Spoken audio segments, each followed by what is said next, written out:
ਕਾਂਗਰਸ ਦੇ ਵਿੱਚ ਨਹੀਂ ਰੁਕ ਰਹੀ ਬਗਾਵਤ। ਹੁਣ ਰਾਣਾ ਗੁਰਜੀਤ ਦੇ ਖਿਲਾਫ 4 ਵਿਧਾਇਕਾਂ ਨੇ ਸੋਨੀਆ ਗਾਂਧੀ ਨੂੰ ਲਿਖੀ ਚਿੱਠੀ। ਰਾਣਾ ਨੂੰ ਪਾਰਟੀ ਦੇ ਵਿੱਚੋਂ ਬਾਹਰ ਕਰਨ ਦੀ ਮੰਗ। ਸੁਲਤਾਨਪੁਰ ਲੋਧੀ ਤੋਂ ਪਾਰਟੀ ਉਮੀਦਵਾਰ ਦੇ ਖਿਲਾਫ ਚੋਣ ਲੜ ਰਹੇ ਰਾਣਾ ਦਾ ਬੇਟਾ ਇੰਦਰ ਪ੍ਰਤਾਪ ਰਾਣਾ। ਬਟਾਲਾ ਦੀ ਟਿਕਟ ਨੂੰ ਲੈ ਕੇ ਕਾਂਗਰਸ ਦੇ ਵਿੱਚ ਫਸਿਆ ਪੇਚ। ਤ੍ਰਿਪਤ ਬਾਜਵਾ ਧੜੇ ਦਾ ਸ਼ਕਤੀ ਪ੍ਰਦਰਸ਼ਨ। ਬਾਜਵਾ ਨੂੰ ਟਿਕਟ ਦੇਣ ਦੀ ਉੱਠੀ ਮੰਗ। ਅਸ਼ਵਨੀ ਸੇਖੜੀ ਨੂੰ ਟਿਕਟ ਦੇਣ ਦੇ ਵਿਰੋਧ ਕਰਨ ਦੀ ਚੇਤਾਵਨੀ। ਨਜਾਇਜ਼ ਮਾਈਨਿੰਗ ਨੂੰ ਲੈ ਕੇ ਸੀਐਮ ਚੰਨੀ ਦੇ ਰਿਸ਼ਤੇਦਾਰ ਦੇ ਟਿਕਾਣਿਆਂ ਦੇ ਉੱਤੇ ਈਡੀ ਦੇ ਛਾਪੇ। ਮੁੱਖ ਮੰਤਰੀ ਦੇ ਰਿਸ਼ਤੇਦਾਰ ਸਣੇ ਕਈ ਲੋਕਾਂ ਦੇ ਖਿਲਾਫ 12 ਵੱਖ-ਵੱਖ ਥਾਵਾਂ ਦੇ ਉੱਤੇ ਛਾਪੇਮਾਰੀ। ਸਵੇਰੇ 8 ਵਜੇ ਤੋਂ ਹੋ ਰਹੀ ਹੈ ਰੇਡ।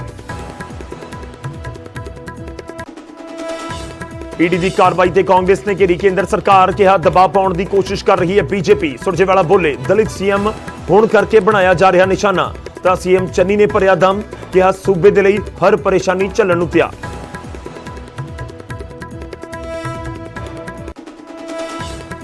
ਆਮ ਆਦਮੀ ਪਾਰਟੀ ਨੇ ਭਗਵੰਤ ਮਾਨ ਨੂੰ ਐਲਾਨਿਆ ਮੁੱਖ ਮੰਤਰੀ ਦਾ ਫੇਸ। ਕੇਜਰੀਵਾਲ ਬੋਲੇ 93% ਲੋਕਾਂ ਨੇ ਹੱਕ ਦੇ ਵਿੱਚ ਦਿੱਤੀ ਰਾਏ। ਤਾਂ ਭਗਵੰਤ ਮਾਨ ਨੇ ਭਰਿਆ ਦਮ। ਪੰਜਾਬ ਦਾ ਪਹਿਲਾਂ ਵਾਲਾ ਰੁਤਬਾ ਲਿਆਵਾਂਗੇ ਵਾਪਸ।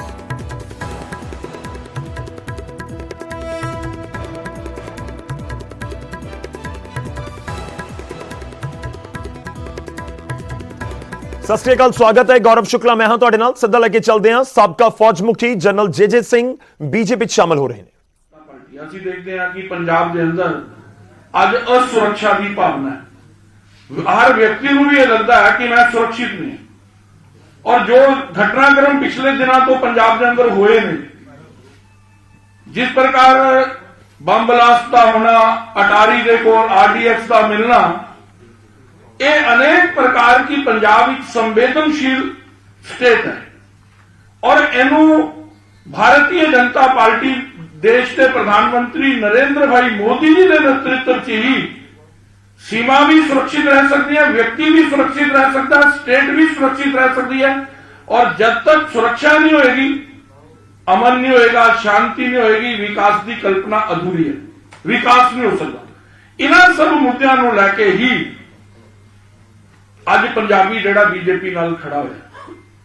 और पंजाब दी जिहड़ियां मोटियां मोटियां समस्यावां हैं, नशा, बेरोजगारी, सुरक्षा, किसान की आत्महत्या बंद होए, व्यापारी, छोटा व्यापारी, इंडस्ट्री भय मुक्त होकर अपना व्यापार कर सके, महिला अपने आप को सुरक्षित अनुभव करे, समाज का पिछड़िया समाज का जिहड़ा अति पिछड़िया वर्ग है उन्होंने न्याय मिले, अन्याय ना होए। इस प्रकार दी घटनावां मानवता को भी शर्मिंदा ना करन कि असी किस युग च जी रहे हैं कि अज भी दलित बच्चे के मुंह से पेशाब पान दी घटना सुनने को मिल जांदियां, बच्चियां नाल बलात्कार दी घटना सुनना जांदियां। ये सारियां जिहड़ियां चीज़ां अज बीजेपी दे अंदर उन्होंने लगता है कि बीजेपी की सरकार आएगी तो सबनूं न्याय मिलेगा, सुरक्षा मिलेगी, अमन और शांति होएगी। इहदे कतों प्रभावित होकर सब लोग आ रहे हैं। मैं इन्नी गल कह सकदा, बीजेपी दूसरे तो अलग इस करके है जिन्होंने पार्टी नूं ज्वाइन किया। हुणे मैनूं कुछ लोग जिहड़े नवे ज्वाइन होए सी कहते जी जदों असीं आए सी मन च थोड़ी जी हिचकिचाहट सी, लेकिन जो स्नेह, जो प्रेम इत्थे मिलदा है, सानूं तां लग्गिया ही नहीं कि असीं तुहाडे तों कदी दूर सी। और अज जरूर लगदा कि सानूं पहलां तुहाडा इस यात्रा का, मोदी जी दे इस यात्रा का हिस्सा बन जाना चाहिए सी बीजेपी दी। और एक अध्यक्ष के नाते इस तो संतोष की गल नहीं हो सकती। और उन्होंने एक गल होर कह रहे सी भैन जी जिहड़े ज्वाइन कीते, कहते तुहाडे मंत्रियों को मिलना इन्ना सरल, साडे उत्थे जे कोई मीटिंग हो जाए तो दरवाजा टुट जाता। मैं कहा जी बीजेपी कभी दरवाजा बंद नहीं करती, इस करके टुटता नहीं है। और मैं ये नहीं कि गजेंद्र जी कोल बैठे ने, वो बुरी बुरी प्रशंसा कर रहे थे, कहते लगता ही नहीं कि वो पंजाब तो तुहानूं चुनाव लड़ाण आए ने। आउं लगदा कि जिदा वो पंजाब दे अंदर पंजाबी बन के पंजाब की बेहतरी लई दिन रात एक कर रहे। ऐसा पार्टी का स्वरूप इस संस्कारां दे कारण है। मैं पार्टी वालों, पार्टी के अध्यक्ष के नाते जो भी लोग इस पार्टी का हिस्सा बन रहे हैं, जिदा मैं कार्यकर्ता उदा ही उन्हां दा भी उतना ही अधिकार बीजेपी से है जितना एक सामान्य बीजेपी के कार्यकर्ता का। और ये इस परिवार नूं पंजाब की बेहतरी ਲਈ ਅਸੀਂ सब मिल के ਸਾਡਾ पंजाब हिंदुस्तान का सब तो वधिया सूबा बने ਇਹਦੀ यात्रा के अंदर हिस्सा पावांगे और ਅਸੀਂ सब मिलके ਇਹ चुनावी समर ਨੂੰ भी जितांगे और पंजाब के अंदर बीजेपी का कमल खिलेगा। इन्हां शब्दों नाल बहुत बहुत धन्यवाद आप सब का। आपने कोई 2 क्वेश्चन पूछना चाहोगे?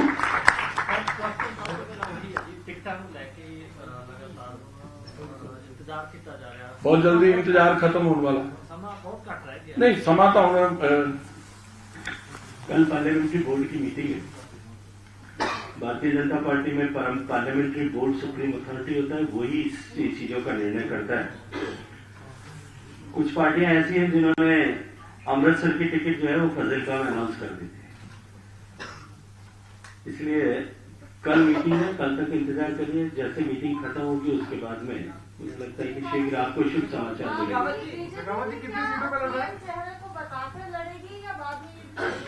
देखिए, मुझे लगता है कि मैं ये प्रश्न का उत्तर इसी सभागार में 6 बार दे चुका हूं कि भारतीय जनता पार्टी की ये परंपरा नहीं है। भारतीय जनता पार्टी में जहां भारतीय जनता पार्टी पहली बार चुनाव की रेस में सरकार बनाने के लिए चुनाव लड़ रही है, या बहुत लंबे समय के बाद में, जैसे उत्तर प्रदेश में 2017 के चुनाव में जो परिस्थिति थी, हम 25 साल से सत्ता में नहीं थे। मैं तो आपसे प्रश्न करता हूं, उस समय क्या आपने सोचा था कि योगी जी मुख्यमंत्री होंगे? या जब उत्तराखंड में हम सरकार बनाने के लिए पिछली बार चुनाव लड़ रहे थे तब क्या किसी ने कल्पना की थी कि त्रिवेंद्र रावत मुख्यमंत्री होंगे? क्या महाराष्ट्र में जब हम चुनाव शिवसेना से अलग होकर के पहली बार चुनाव लड़े थे तब देवेंद्र फडणवीस मुख्यमंत्री होंगे? किसी ने प्रश्न किया था? पर देखिए, भारतीय जनता पार्टी की परंपरा ये है कि लोकतांत्रिक पार्टी है, यहाँ इंटरनल जो है वो डेमोक्रेसी भी है। Let the people of Punjab give us mandate, उसके बाद में हमारे विधायक दल के लोग बैठ करके तय करेंगे और पार्लियामेंट्री बोर्ड उस पर स्वीकृति मोहर लगाएगा। वो हमारा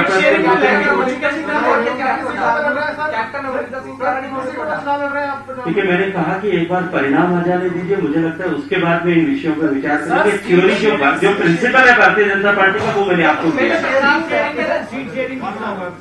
देखिए, सीट शेयरिंग का विषय लगभग समाप्त हो गया है।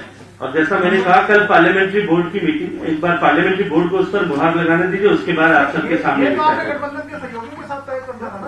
देखिए, वो भी ultimately all the decisions of seat sharing also to be validated by the parliamentary board.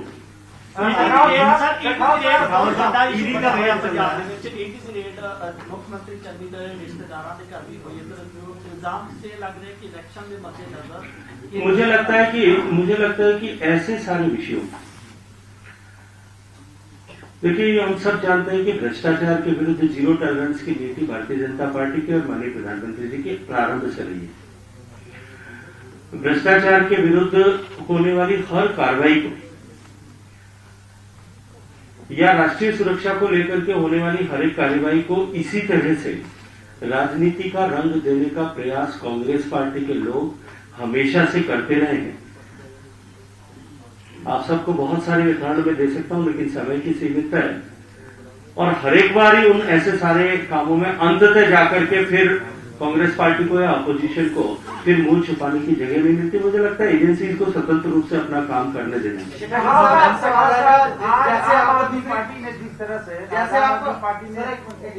जैसे आप दूसरी पार्टियों से बहुत सारे कैंडिडेट्स को ले रहे हो, तो ऐसे नहीं लगता कि जो बीजेपी के जो लीडर थे उनको लग रहा है कि हमें दरकिनारा करके दूसरों को लाया जा रहा है?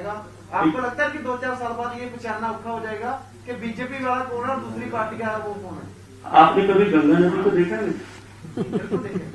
देवप्रयाग तक पहुंचती है, गंगा का स्वरूप लेती है, तब तक 108 धाराएं उसमें कुल मिलाकर के मिल चुकी होती है। जब वो बंगाल में फैजलगंज में जाकर के खत्म होती है, महासमुद्र में विलीन होती है, तब तक पता नहीं कितनी बड़ी बड़ी नदियां आकर के मिलती हैं। लेकिन गंगा के पानी से इतनी श्रद्धा जो फैजलगंज में बंगाल में, वही देवप्रयाग में, वहां कहीं परिवर्तन नहीं आता और आइडेंटिफाई करके कोई बता नहीं सकता। तो क्या बीजेपी जो हमारी विचारधारा में आकर के हमारे साथ में चलेगा वो हमारे ही रंग का होगा, उसमें कोई परिवर्तन नहीं होगा। भारतीय जनता पार्टी कार्यकर्ताओं की पार्टी है। एक बार जो कार्यकर्ता हमारे साथ आकर के खड़ा होगा और हमारी विचारधारा के साथ में, आपको सीएम का चेहरा अनाउंस किया गया है, कैसे लग रहा है? भगवान देखिए, वैसे तो हर एक पार्टी का अपना इंटरनल डिसीजन है, वो किसी को भी डिसाइड कर सकते हैं। लेकिन मैं आप पत्रकार मित्रों के माध्यम से एक प्रश्न पूछना चाहता हूं। आज पंजाब की सबसे बड़ी समस्या है, मैं तो पंजाब में कुछ दिनों से आने लगा हूं, लेकिन आप ही सब मित्रों ने बार बार इस बात की चर्चा की और समाज में भी इस बात की चर्चा बार बार होती है कि पंजाब की सबसे बड़ी समस्या जो है वो नशा है। एक ऐसे व्यक्ति जिसका नशा किए हुए के वीडियो पार्लियामेंट से लेकर के समाज में सड़क पर आप सब ने दिखाए हैं, वो पंजाब के मुख्यमंत्री का चेहरा होंगे। क्या आदर्श हम पंजाब के युवाओं के सामने देना चाहते हैं, ये प्रश्न मैं आपके माध्यम से अरविंद केजरीवाल साहब से करना चाहता हूं। थैंक यू, धन्यवाद। हो गया, 3 हो गए। ਤਾਂ ਬੀਜੇਪੀ ਦੇ ਵੱਲੋਂ ਸ਼ਾਮਲ ਕਰਵਾਇਆ ਗਿਆ ਹੈ। ਬੀਜੇਪੀ ਦੇ ਵਿੱਚ ਸ਼ਾਮਲ ਹੋ ਗਏ ਨੇ ਸਾਬਕਾ ਜਨਰਲ ਜੇ ਸਿੰਘ ਔਰ ਖਾਸ ਇਹ ਕਿ 2017 ਦੇ ਵਿੱਚ ਅਕਾਲੀ ਦਲ ਦੀ ਟਿਕਟ ਤੋਂ ਇਹ ਚੋਣ ਲੜੇ ਸਨ। ਪਟਿਆਲਾ ਤੋਂ ਕੈਪਟਨ ਅਮਰਿੰਦਰ ਸਿੰਘ ਦੇ ਖਿਲਾਫ ਉਹ ਕੈਪਟਨ ਵਰਸਸ ਜਨਰਲ ਦੀ ਇੱਕ ਜੰਗ ਜੋ ਹੋਈ 2017 ਦੇ ਇਲੈਕਸ਼ਨ ਦੇ ਵਿੱਚ ਉਹ ਸਭ ਨੂੰ ਜਿੱਤਿਆ। ਉੱਥੇ ਜਿੱਤ ਤੋਂ ਬਹੁਤ ਦੂਰ ਰਹਿ ਗਏ ਸੀ ਜਨਰਲ ਜੇ ਸਿੰਘ ਤੇ ਇਸ ਵਾਰ ਹੁਣ ਬੀਜੇਪੀ ਉਹਨਾਂ ਨੇ ਜੁਆਇਨ ਕਰ ਲਈ ਹੈ। ਖਾਸ ਇਹ ਵੀ ਹੈ ਕਿ ਕੈਪਟਨ ਅਮਰਿੰਦਰ ਸਿੰਘ ਵੀ ਹੁਣ ਬੀਜੇਪੀ ਦੇ ਨਾਲ ਨੇ, ਯਾਨੀ 2017 ਦੇ ਇਲੈਕਸ਼ਨ ਦੇ ਵਿੱਚ ਜਿਸ ਸੀਟ ਤੋਂ ਚੋਣ ਲੜੇ ਸੀ ਉਸ ਸੀਟ ਵਾਲੇ ਨੁਮਾਇੰਦੇ ਤਾਂ ਇਸ ਵਾਰ ਬੀਜੇਪੀ ਦੇ ਨਾਲ ਨੇ। ਤਾਂ ਤਕਰੀਬਨ ਤੈਅ ਹੈ ਕਿ ਕੈਪਟਨ ਅਮਰਿੰਦਰ ਸਿੰਘ ਪਟਿਆਲੇ ਵਾਲੀ ਸੀਟ ਤੋਂ ਪਟਿਆਲਾ ਅਰਬਨ ਤੋਂ ਲੜਨਗੇ। ਤਾਂ ਫਿਰ ਜੇ ਸਿੰਘ ਕਿਹੜੀ ਸੀਟ ਤੋਂ ਚੋਣ ਮੈਦਾਨ ਦੇ ਵਿੱਚ ਉਤਰਦੇ ਨੇ, ਚੋਣ ਲੜਦੇ ਨੇ ਜਾਂ ਨਹੀਂ ਲੜਦੇ ਨੇ, ਇਹ ਵੀ ਇੱਕ ਵੱਡਾ ਸਵਾਲ ਹੈ। ਪਰ ਸਾਬਕਾ ਫੌਜ ਮੁਖੀ ਹੁਣ ਬੀਜੇਪੀ ਦੇ ਵਿੱਚ ਸ਼ਾਮਲ ਹੋ ਗਏ ਨੇ। ਉਹਨਾਂ ਦੇ ਨਾਲ ਕੁਝ ਹੋਰ ਜਿਹੜੇ ਸਮਰਥਕ ਨੇ ਉਹ ਵੀ ਬੀਜੇਪੀ ਦੇ ਵਿੱਚ ਸ਼ਾਮਲ ਹੋਏ ਨੇ। ਤਾਂ ਬੀਜੇਪੀ ਦੇ ਆਗੂਆਂ ਦੇ ਵੱਲੋਂ ਉਹਨਾਂ ਨੂੰ ਵੈਲਕਮ ਜੀ ਆਇਆਂ ਨੂੰ ਕਿਹਾ ਗਿਆ। ਅਸ਼ਵਨੀ ਸ਼ਰਮਾ, ਗਜੇਂਦਰ ਸ਼ੇਖਾਵਤ ਉੱਥੇ ਨਜ਼ਰ ਆਏ।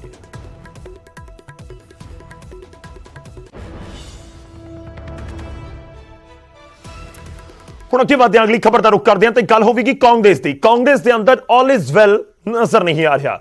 ਟੌਪ ਲੈਵਲ ਤੇ ਜਿਹੜੇ ਆਗੂ ਨੇ ਜੋ ਆਪਸ ਦੇ ਵਿੱਚ ਭਿੜਦੇ ਰਹਿੰਦੇ ਸੀ ਬਿਆਨਾਂ ਦੇ ਨਾਲ, ਉਹ ਜੇਕਰ ਅੱਜ ਕੱਲ ਚੁੱਪ ਨੇ ਤਾਂ ਫਿਰ ਉਸ ਤੋਂ ਬਾਅਦ ਜਿਹੜੇ ਵਿਧਾਇਕ ਨੇ ਉਹ ਵੀ ਇੱਕ ਦੂਜੇ ਦੇ ਉੱਤੇ ਵਾਰ ਪਲਟਵਾਰ ਕਰ ਰਹੇ ਨੇ। ਰਾਣਾ ਗੁਰਜੀਤ ਦੇ ਖਿਲਾਫ ਉਤਰੇ ਨੇ ਦੁਆਬੇ ਦੇ ਕਈ ਵਿਧਾਇਕ। ਨਵਤੇਜ ਚੀਮਾ ਸਣੇ 4 ਵਿਧਾਇਕਾਂ ਨੇ ਸੋਨੀਆ ਗਾਂਧੀ ਨੂੰ ਇੱਕ ਚਿੱਠੀ ਲਿਖੀ ਹੈ ਤੇ ਰਾਣਾ ਗੁਰਜੀਤ ਨੂੰ ਕਾਂਗਰਸ ਦੇ ਵਿੱਚੋਂ ਕੱਢ ਦੇਣ ਦੀ ਮੰਗ ਕੀਤੀ ਗਈ ਹੈ। ਤੁਹਾਨੂੰ ਦੱਸ ਦਈਏ ਕਿ ਰਾਣਾ ਗੁਰਜੀਤ ਦੇ ਬੇਟੇ ਦੇ ਵੱਲੋਂ ਸੁਲਤਾਨਪੁਰ ਲੋਧੀ ਤੋਂ ਆਜ਼ਾਦ ਚੋਣ ਲੜਨ ਦਾ ਐਲਾਨ ਕੀਤਾ ਗਿਆ ਹੈ। ਸੁਲਤਾਨਪੁਰ ਲੋਧੀ ਤੋਂ ਨਵਤੇਜ ਚੀਮਾ ਵਿਧਾਇਕ ਨੇ ਅਤੇ ਨਵਤੇਜ ਚੀਮਾ ਤੇ ਰਾਣਾ ਗੁਰਜੀਤ ਦੇ ਵਿਚਾਲੇ ਪਹਿਲਾਂ ਹੀ ਤਲਖ ਕਲਾਮੀ ਚੱਲਦੀ ਰਹੀ ਹੈ। ਰਾਣਾ ਗੁਰਜੀਤ ਆਪਣੇ ਬੇਟੇ ਨੂੰ ਕਾਂਗਰਸ ਤੋਂ ਹੀ ਟਿਕਟ ਦਿਵਾਉਣਾ ਚਾਹੁੰਦੇ ਸਨ ਸੁਲਤਾਨਪੁਰ ਲੋਧੀ ਤੋਂ, ਪਰ ਨਵਜੋਤ ਸਿੰਘ ਸਿੱਧੂ ਉੱਥੇ ਪਹੁੰਚ ਗਏ ਤੇ ਸਿੱਧੂ ਦੇ ਵੱਲੋਂ ਦਾਅਵਾ ਕੀਤਾ ਗਿਆ ਕਿ ਨਵਤੇਜ ਚੀਮਾ ਹੀ ਕੈਂਡੀਡੇਟ ਹੋਣਗੇ ਤੇ ਸਭ ਦੇ ਵਿਚਾਲੇ ਹੁਣ ਰਾਣਾ ਦਾ ਬੇਟਾ ਇੰਦਰ ਪ੍ਰਤਾਪ ਰਾਣਾ ਆਜ਼ਾਦ ਉਮੀਦਵਾਰ ਦੇ ਤੌਰ ਦੇ ਉੱਤੇ ਮੈਦਾਨ 'ਚ ਉਤਰਨ ਨੂੰ ਤਿਆਰ ਨੇ। ਇਸ ਸਮੇਂ ਫੋਨ ਲਾਈਨ ਤੇ ਸਾਡੇ ਨਾਲ ਜੁੜੇ ਹੋਏ ਨੇ ਨਵਤੇਜ ਚੀਮਾ ਜੀ, ਕਾਂਗਰਸ ਦੇ ਸੀਨੀਅਰ ਲੀਡਰ ਨੇ, ਵਿਧਾਇਕ ਨੇ। ਚੀਮਾ ਸਾਹਿਬ ਸਵਾਗਤ ਹੈ। ਕਿਉਂ ਇੱਕ ਵੱਡੇ ਚਿਹਰੇ ਨੂੰ ਪਾਰਟੀ ਤੋਂ ਬਾਹਰ ਕੱਢਣ ਦੀ ਮੰਗ ਕਰ ਰਹੇ ਹੋ ਜੋ ਮੌਜੂਦਾ ਸਮੇਂ 'ਚ ਵਿਧਾਇਕ ਹੈ, ਕੈਬਨਿਟ ਮੰਤਰੀ ਹੈ ਤੇ 4 ਵਿਧਾਇਕ ਕਹਿ ਰਹੇ ਨੇ ਕਿ ਪਾਰਟੀ ਚੋਂ ਬਾਹਰ ਕੱਢ ਦਿਓ? ਇਹ ਤੇ ਅਖੀਰ ਦੇਖੋ ਸਾਰਾ ਜਿਹੜਾ ਦੇਖ ਕੇ ਮੰਗ ਕੀਤੀ ਹੈ ਵੀ ਜਦੋਂ ਪਾਰਟੀ ਦੇ ਖਿਲਾਫ ਪਾਰਟੀ ਨੂੰ ਹਰਾਉਣ ਲਈ ਦੂਸਰੀਆਂ ਪਾਰਟੀਆਂ ਦੀ ਮਦਦ ਕਰਨ ਲਈ ਕੋਈ ਕਸਰ ਨਹੀਂ ਛੱਡ ਰਿਹਾ, ਉਸ ਤੋਂ ਬਾਅਦ ਅਖੀਰ ਰੱਖ ਕੇ ਇਹ ਗੱਲ ਜਿਹੜੀ ਸਿੰਘ ਪ੍ਰਧਾਨ ਸਾਹਿਬ ਨੂੰ ਲਿਖੀ ਹੈ ਵੀ ਇੱਕ ਅਫੀਸ਼ੀਅਲ ਕੈਂਡੀਡੇਟ ਦੇ ਖਿਲਾਫ ਇੱਕ ਕਾਂਗਰਸ ਪਾਰਟੀ ਦੇ ਕੈਂਡੀਡੇਟ ਔਰ ਮਿਨਿਸਟਰ ਕਵੇ ਵੀ ਮੈਂ ਆਪਣੇ ਬੇਟੇ ਨੂੰ ਉੱਥੇ ਲੜਾਊਂਗਾ, ਔਰ ਦੂਸਰਾ ਸੁਖਪਾਲ ਖਹਿਰੇ ਦੇ ਖਿਲਾਫ ਜਿਹੜਾ ਕੈਂਡੀਡੇਟ ਉਹਨੂੰ ਦੂਸਰੀ ਪਾਰਟੀ 'ਚ ਭੇਜ ਦਿੱਤਾ ਜਾਵੇ, ਜਿਹੜਾ ਜਿਹਨੂੰ ਸਾਰੀ ਉਮਰ ਕਾਂਗਰਸ 'ਚੋਂ ਉੱਥੇ ਜਿਹੜਾ ਪੂਰੀ ਪਾਵਰ ਦਵਾਈ ਰੱਖੀ ਹੋਵੇ, ਔਰ ਫਗਵਾੜੇ ਤੋਂ ਵੀ ਔਰ ਜਲੰਧਰ ਤੋਂ ਵੀ। ਇਹ ਜਿਹੜੀਆਂ ਗੱਲਾਂ ਕਰਨੀਆਂ ਇਹ ਪਾਰਟੀ ਦੇ ਬੈਨੀਫਿਟ ਵਿੱਚ ਨਹੀਂ ਹੈ ਤੇ ਇਹਦੇ ਵਿੱਚ ਕਈ ਸਮੈਲਾਂ ਆ ਰਹੀਆਂ ਵੀ ਜੇ ਆਪਾਂ ਕਾਂਗਰਸ ਦੇ ਵਫਾਦਾਰ ਸਿਪਾਹੀ ਹਾਂ ਤਾਂ ਫਿਰ ਕਾਂਗਰਸ ਦੇ ਕੈਂਡੀਡੇਟ ਦੇ ਖਿਲਾਫ ਤੁਸੀਂ ਇਹੋ ਜਿਹੀਆਂ ਗੱਲਾਂ ਕਰੋਗੇ ਤੇ ਪਾਰਟੀ ਜਾਂ ਕੋਈ ਵੀ ਬਰਦਾਸ਼ਤ ਨਹੀਂ ਕਰੂਗਾ। ਤੇ ਤੁਹਾਡੇ ਖਿਲਾਫ ਆਜ਼ਾਦ ਚੋਣ ਲੜ ਰਹੇ ਨੇ ਉਹਨਾਂ ਦੇ ਬੇਟੇ, ਇਸ ਕਰਕੇ ਜ਼ਿਆਦਾ ਤੁਹਾਨੂੰ ਦਿੱਕਤ ਮਹਿਸੂਸ ਹੋ ਰਹੀ ਹੈ? ਨਹੀਂ, ਦਿੱਕਤ ਨਹੀਂ ਕੋਈ ਵੀ। ਮੈਨੂੰ ਤਾਂ ਇਹ ਵੀ ਪਾਰਟੀ ਅਸਤੀਫਾ ਦੇਵੇ, ਮਿਨਿਸਟਰ ਸਾਹਿਬ ਅਸਤੀਫਾ ਦੇਣ ਕਾਂਗਰਸ ਤੋਂ ਤੇ ਲੜ ਲੈਣ, ਕੋਈ ਫਰਕ ਨਹੀਂ ਪੈਂਦਾ, ਆਪ ਆ ਕੇ ਲੜ ਲੈਣ ਭਾਵਾਂ ਅਸਤੀਫਾ ਦੇਣ ਪਾਰਟੀ ਨੂੰ। ਪਾਰਟੀ ਦੇ ਵਿੱਚ ਰਹਿ ਕੇ ਪਾਰਟੀ ਦਾ ਕੋਈ ਡਿਸਿਪਲਿਨ ਆ, ਪਾਰਟੀ ਦਾ ਕੋਈ ਸੰਵਿਧਾਨ ਆ। ਇਹ ਕਹਿੰਦੇ ਨਾ ਪਾਰਟੀ ਦੇ ਹਾਈ ਪੇ, ਕੱਲ ਮੈਂ ਬਿਆਨ ਸੁਣ ਰਿਹਾ ਸੀ, ਕਹਿੰਦੇ ਪਾਰਟੀ 'ਚ ਨਾ ਕੋਈ ਹਾਈ ਆ ਤੇ ਨਾ ਕੋਈ ਕਮਾਂਡ ਆ। ਮਤਲਬ ਇਹਦਾ ਮਤਲਬ ਪਾਰਟੀ ਦੇ ਖਿਲਾਫ ਹੀ ਬੋਲ ਰਿਹਾ, ਪਾਰਟੀ ਹੈ ਹੀ ਨਹੀਂ ਕਹਿੰਦੇ। ਔਰ ਜਿਹੜੇ ਪ੍ਰਧਾਨ ਸਾਹਿਬ ਦੇ ਖਿਲਾਫ ਬਿਆਨ ਦੇਣੇ ਪਾਰਟੀ ਦੇ ਵਿੱਚ ਰਹਿ ਕੇ, ਇਹਦਾ ਮਤਲਬ ਕੋਈ ਨਾ ਕੋਈ ਉਸ ਚੀਜ਼ ਦੇ ਪਿੱਛੇ ਕੋਈ ਕਾਰਨ ਆ, ਕੋਈ ਉਹਦੇ ਪਿੱਛੇ ਕੋਈ ਵੱਡਿਆ ਜਿਹੜੀ ਇਹਨਾਂ ਦੀ ਕੋਈ ਸਾਜ਼ਿਸ਼ ਆ ਪਾਰਟੀ ਨੂੰ ਖਰਾਬ ਕਰਨ ਦੀ। ਤੋ ਇਸ ਕਰਕੇ ਮੈਂ ਜੇ ਪਾਰਟੀ ਦਾ ਕੈਂਡੀਡੇਟ ਆ ਕਬੂਤਰੇ, ਮੈਂ ਕਹੂੰਗਾ ਵੀ ਜਿਹੜਾ ਵੀ ਪਾਰਟੀ ਦਾ ਕੈਂਡੀਡੇਟ ਆ ਜੇ ਰਾਣਾ ਜੀ ਆ ਤੇ ਇਹਨਾਂ ਨੂੰ ਵੋਟ ਪਾਈ ਜਾਵੇ। ਮੈਂ ਕਦੀ ਵੀ ਜੇ ਪਾਰਟੀ ਦਾ ਵਫਾਦਾਰ ਸਿਪਾਹੀ ਆ ਤਾਂ ਮੈਂ ਕਦੀ ਵੀ ਪਾਰਟੀ ਦੇ ਖਿਲਾਫ ਕਿਤੇ ਵੀ ਨਹੀਂ ਜਾਊਂਗਾ। ਚੀਮਾ ਸਾਹਿਬ, ਕਿਉਂ ਤੁਹਾਨੂੰ ਕੀ ਵਜ੍ਹਾ ਲੱਗਦੀ ਹੈ? ਕਿਉਂਕਿ ਜਿਹੜੀ ਲੈਟਰ ਲਿਖੀ ਗਈ ਹੈ ਉਹ ਵੀ ਮੈਂ ਪੜ੍ਹਨ ਦੀ ਕੋਸ਼ਿਸ਼ ਕੀਤੀ ਸੀ, ਉਸ ਦੇ ਵਿੱਚ ਤਾਂ ਬਹੁਤ ਸਾਰੇ ਐਲੀਗੇਸ਼ਨਸ ਨੇ ਕਿ ਬੀਜੇਪੀ ਦੇ ਨਾਲ ਰਲੇ ਹੋਏ ਨੇ ਜਾਂ ਫਿਰ ਕੈਪਟਨ ਅਮਰਿੰਦਰ ਸਿੰਘ ਦੇ ਨਾਲ ਇਹਨਾਂ ਦੀ ਨੇੜਤਾ ਹੈ, ਕਿਸੇ ਨੂੰ ਪੰਜਾਬ ਲੋਕ ਕਾਂਗਰਸ ਦੇ ਵਿੱਚ ਸ਼ਾਮਲ ਕਰਵਾ ਰਹੇ ਨੇ, ਇਸ ਤਰੀਕੇ ਦੇ ਐਲੀਗੇਸ਼ਨਸ ਨੇ। ਤੁਸੀਂ ਤੱਥ ਹੈਗੇ ਨੇ ਕੋਈ ਤੱਥਾਂ ਦੇ ਨਾਲ ਤੁਸੀਂ ਇਸ ਲੈਟਰ ਦਾ ਨਹੀਂ, ਜ਼ਿਕਰ ਤੁਸੀਂ ਕੀਤਾ? ਕੱਲ ਦੇ ਬਿਆਨ ਤੇ ਇਹਨਾਂ ਦੇ ਪੜ੍ਹ ਲਓ ਔਨ ਰਿਕਾਰਡ, ਤੁਸੀਂ ਤੱਥਾਂ ਦੀ ਲੋੜ ਹੀ ਨਹੀਂ, ਕੱਲ ਦੇ ਔਨ ਰਿਕਾਰਡ ਬਿਆਨ ਪੜ੍ਹੋ। ਬਿਆਨਾਂ ਤੋਂ ਸਾਫ਼ ਝਲਕ ਰਿਹਾ ਵੀ ਇਹ ਪਾਰਟੀ ਦੇ ਜੇ ਪਾਰਟੀ ਦੇ ਖਿਲਾਫ ਕਿੱਦਾਂ ਜਾ ਸਕਦਾ ਬੰਦਾ, ਜੇ ਪਾਰਟੀ ਦੇ ਵਿੱਚ ਰਹਿਣਾ ਹੋਵੇ ਜਾਂ ਪਾਰਟੀ ਹੋਰ ਕਿਸੇ ਦੇ ਨਾਲ ਨਾ ਉਹਨਾਂ ਦੀ ਇੰਟੀਮੇਸ਼ਨ ਹੋਵੇ, ਉਨੀ ਦੇਰ ਬੰਦਾ ਪਾਰਟੀ ਦੇ ਖਿਲਾਫ ਨਹੀਂ ਜਾ ਸਕਦਾ ਜੀ। ਔਰ ਇਹ ਜਿਹੜਾ ਕਾਂਗਰਸ ਪਾਰਟੀ ਦਾ ਪਹਿਲੀ ਵਾਰੀ ਹੋਇਆ ਵੀ 2 ਦਿਨ ਚੁੱਪ ਕੀਤੇ ਰਹੇ ਸੀ ਵੀ ਕੈਂਡੀਡੇਟ ਅਨਾਉਂਸ ਤੋਂ ਬਾਅਦ ਵੀ ਇਹ ਸ਼ਾਇਦ ਹੁਣ ਨਾ, ਪਰ ਜਦੋਂ ਕੱਲ ਬਿਆਨ ਦਿੱਤੇ ਜੋ ਕੀਤਾ ਉਸ ਤੋਂ ਬਾਅਦ ਫਿਰ ਇਹ ਦੇਖ ਕੇ ਅਸੀਂ ਤੇ ਸੋਨੀਆ ਗਾਂਧੀ ਜੀ ਨੂੰ, ਇਹ ਸਾਡੇ ਪ੍ਰਧਾਨ ਸਾਹਿਬ ਆ ਨਵਜੋਤ ਸਿੱਧੂ ਜੀ ਨੂੰ, ਸਾਡੇ ਰਾਹੁਲ ਗਾਂਧੀ ਜੀ ਨੂੰ, ਹਰੀਸ਼ ਚੌਧਰੀ ਜੀ ਨੂੰ ਮੇਰੀ ਕੰਪਲੇਂਟ ਕੀਤੀ। ਅੱਛੀ ਭਾਈ, ਮੇਰਾ ਇੱਕ ਆਖਰੀ ਸਵਾਲ, ਨਵਜੋਤ ਸਿੰਘ ਸਿੱਧੂ ਤੱਕ ਤੁਸੀਂ ਪਹੁੰਚ ਕੀਤੀ ਕਿਉਂਕਿ ਡਾਇਰੈਕਟਲੀ ਤੁਸੀਂ ਜਿਹੜੇ ਹੈਡ ਨੇ ਕਾਂਗਰਸ ਦੇ ਹਾਈ ਕਮਾਨ ਸੋਨੀਆ ਗਾਂਧੀ ਨੂੰ ਇਹ ਚਿੱਠੀ ਲਿਖੀ ਹੈ, ਪੰਜਾਬ ਇਕਾਈ ਤੱਕ ਅਸੀਂ ਸੋਨੀਆ ਜੀ ਨੂੰ ਚਿੱਠੀ ਲਿਖ ਕੇ, ਸੋਨੀਆ ਜੀ ਨੂੰ ਲੈਟਰ ਲਿਖ ਕੇ ਉਹ ਲੈਟਰ ਦੀ ਕਾਪੀ ਸਾਰਿਆਂ ਨੂੰ ਕੀਤੀ ਆ ਤੇ ਸਿੱਧੂ ਸਾਹਿਬ ਨਾਲ ਗੱਲ ਨਹੀਂ ਹੋਈ। ਸਿੱਧੂ ਸਾਹਿਬ ਨਾਲ ਗੱਲ ਵੀ ਜਿਹੜੀ ਉਹ ਮੈਂ ਰਾਤ ਨੂੰ ਜਾਂ ਸਵੇਰੇ ਕਰੂੰਗਾ ਜਦੋਂ। ਅੱਛਾ, ਮੈਂ ਇੱਕ ਹੋਰ ਚੀਜ਼ ਜਾਣਨੀ ਚਾਹੁੰਦਾ ਕਿਉਂਕਿ ਇਹ ਲਗਾਤਾਰ ਜ਼ਿਕਰ ਹੋ ਰਿਹਾ ਸੀ ਕਿ ਤੁਸੀਂ ਵਿਰੋਧ ਕਰ ਰਹੇ ਸੀ ਜਦੋਂ ਮੰਤਰੀ ਵੀ ਬਣਾਇਆ ਗਿਆ। ਨਹੀਂ, ਤੁਹਾਨੂੰ ਲੱਗਦਾ ਕਿ ਮੰਤਰੀ ਦੀ ਕੁਰਸੀ ਵੀ ਗਲਤ ਦਿੱਤੀ ਗਈ? ਮੰਤਰੀ ਜਦੋਂ ਬਣਾਇਆ ਗਿਆ, ਜਦੋਂ ਸਹੁੰ ਚੱਕ ਲਈ ਉਸ ਤੋਂ ਬਾਅਦ ਇੱਕ ਵਾਰੀ ਵੀ ਵਿਰੋਧ ਨਹੀਂ ਕੀਤਾ। ਜਦੋਂ ਪਾਰਟੀ ਨੇ ਬਣਾਤਾ ਤੇ ਚਲੋ ਠੀਕ ਆ, ਸੀ ਤੇ ਕਾਂਗਰਸੀਆਂ ਮੰਨਦੇ ਆ। ਫਿਰ ਉਸ ਤੋਂ ਬਾਅਦ ਇਹਨਾਂ ਦਾ ਹੀ ਇੰਨਾ ਹੰਕਾਰ ਹੋ ਗਿਆ, ਮੈਂ ਨਹੀਂ ਹੋਗੀ। ਤੁਸੀਂ ਕੱਲ ਦੇ ਬਿਆਨ ਪੜ੍ਹੋ, ਜਦੋਂ ਬੰਦੇ ਦਾ ਸਮਾਂ ਮਾੜਾ ਹੁੰਦਾ ਨਾ ਉਦੋਂ ਇੰਨਾ ਹੰਕਾਰ ਹੁੰਦਾ, ਔਰ ਇਹ ਹੰਕਾਰ ਜਿਹੜਾ ਆ ਇੰਨਾ ਜ਼ਿਆਦਾ ਹੋ ਗਿਆ ਵੀ ਇਹ ਸਮਝਦੇ ਵੀ ਮੈਂ ਪੰਜਾਬ ਦੇ ਵਿੱਚ 15-20 MLA ਆਪਣੇ ਬਣਾ ਕੇ ਜਾਂ ਕੋਈ ਇਹੋ ਜਿਹਾ ਕਰਕੇ ਤੇ ਮੈਂ ਕੋਈ ਨਵੀਂ ਪਾਰਟੀ ਦੇ ਨਾਲ ਗੱਠਜੋੜ ਕਰਾਂ, ਜਾਂ ਇਹੋ ਜਿਹਾ ਇਹਨਾਂ ਦਾ ਜੋ ਮਾਈਂਡ ਲੱਗਦਾ। ਜੇ ਪਾਰਟੀ ਦੇ ਵਫਾਦਾਰ ਆ ਤੇ ਕੋਈ ਵੀ ਬੰਦਾ ਜਿਹੜਾ ਪਾਰਟੀ ਨਾਲ ਗਦਾਰੀ ਨਹੀਂ ਕਰ ਸਕਦਾ, ਜਿਹਦੇ ਚ ਖੂਨ ਕਾਂਗਰਸ ਦਾ ਨਾ, ਉਹ ਕਦੀ ਗਦਾਰੀ ਨਹੀਂ ਕਰ ਸਕਦਾ। ਚਲੋ ਸ਼ੁਕਰੀਆ, ਧੰਨਵਾਦ ਸਾਡੇ ਨਾਲ ਜੁੜਨ ਦੇ ਲਈ, ਇਸ ਪੂਰੀ ਗੱਲਬਾਤ ਦੇ ਲਈ। ਨਵਤੇਜ ਚੀਮਾ ਸਣੇ 4 ਵਿਧਾਇਕਾਂ ਦੇ ਵੱਲੋਂ ਰਾਣਾ ਗੁਰਜੀਤ ਦੇ ਖਿਲਾਫ ਇੱਕ ਚਿੱਠੀ ਲਿਖੀ ਗਈ ਹੈ।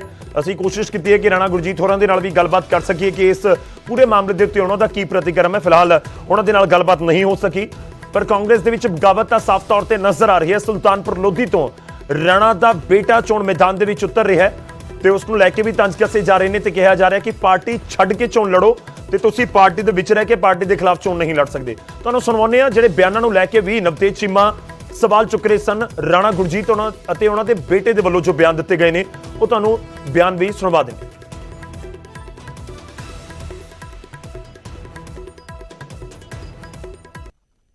ਪਾਰਟੀ ਚਲੇ ਗਿਆ। ਤੁਹਾਡੇ ਪੁੱਤਰ ਨੂੰ ਵੀ ਟਿਕਟ ਨਹੀਂ ਮਿਲੀ, ਸੁਲਤਾਨਪੁਰ ਲੋਧੀ ਦਾ ਦਾਅਵਾ ਕਰ ਰਹੇ ਸੀਗੇ, ਉੱਥੇ ਤਾਂ ਨਹੀਂ ਹਿਲਜੁਲ ਹੋ ਸਕਦੀ? ਨਹੀਂ, ਉੱਥੇ ਕੋਈ ਹਿਲਜੁਲ ਨਹੀਂ ਹੈ, ਅਡੋਲ ਆ ਜੀ, ਬਿਲਕੁਲ ਅਡੋਲ ਹੈ। ਰਾਣਾ ਇੰਦਰ ਪ੍ਰਤਾਪ ਸਿੰਘ ਲੱਗਾ ਆ ਜੀ, ਔਰ ਲੜੇਗਾ, ਮੈਦਾਨ ਚ ਆਉਣਗੇ, ਲੜੇਗਾ ਯਾਰ, ਮੈਦਾਨ ਚੋਂ ਭੱਜਿਆ ਹੀ ਨਹੀਂ।